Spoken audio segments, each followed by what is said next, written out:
Good morning everybody. A few months ago I released a video introducing a new adhesive backed roadbed material which I have since used on 2 railroad projects, and I'm very happy with the results of doing so. Well, unless you're building a huge railroad, you're not going to want to go wholesale and buy a huge roll like this.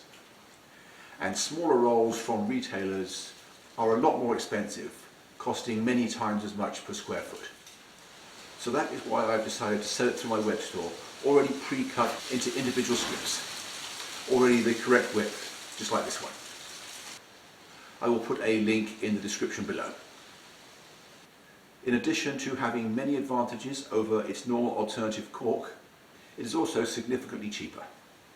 When comparing prices, be sure to note that this is 50% longer than the strips that you get with cork. Now, at the time of releasing this video, it's only listed for sale in HO scale width because that's the width of my cutting jig. But if you would like to purchase it in a different width, please contact me through my website, and if I get enough interest, I'll make it available for other scales as well. As with any peel and stick product, the first essential step is to make sure the surface you're going to stick it to is dust free. Here I'm just wiping away the dust with a brush. A damp cloth will also work, but I find the brush easier. You can probably see that even though it looks fairly clean, there's still clouds of dust being shot off into the distance. The adhesive backing doesn't go quite to the end, so I start by cutting the first ½ inch or so off. Here I managed to press too hard and cut all the way through the backing as well, making it more difficult to peel it off, but usually I manage it better than that.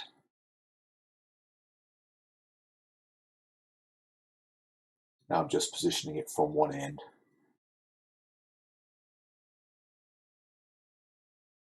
As you notice, I didn't get it quite in the right place the first time round, but it's good enough for at least 2 attempts. And now I'm just gradually working my way along, pressing it down. It only requires moderate pressure. And note that I'm keeping a small amount of tension on the foam. That's especially important on curves because we don't want it bubbling up.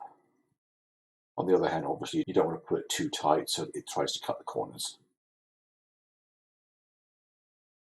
I'm just working my way all the way from the straight, through the easement, through the curve, and then back out through the easement at the other end.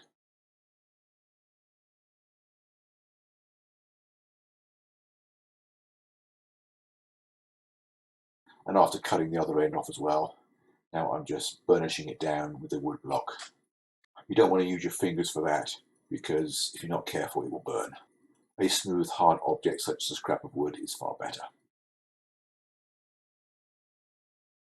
Anyway, now let's do another piece. Here I cut the end off. That time I managed to not cut all the way through the backing as well, so you may notice that it was a lot easier to peel it off. And then just repeat the process I did on the previous piece, just following the guideline that I previously drew. This is certainly the easiest to install roadbed that I've ever used, and I'm very happy to be able to provide this product.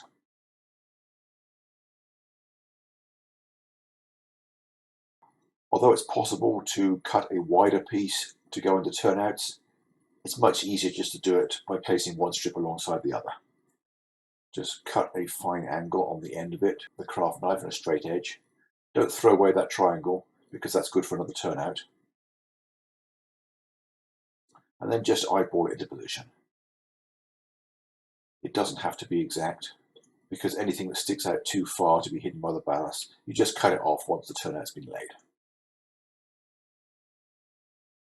Other than that, the process is exactly the same as it was with plain track. Well, that's all for this announcement. I hope that demonstration on how to install this roadbed was informative and useful. And I'll see you again in my next video. So until then, thanks for watching and bye for now.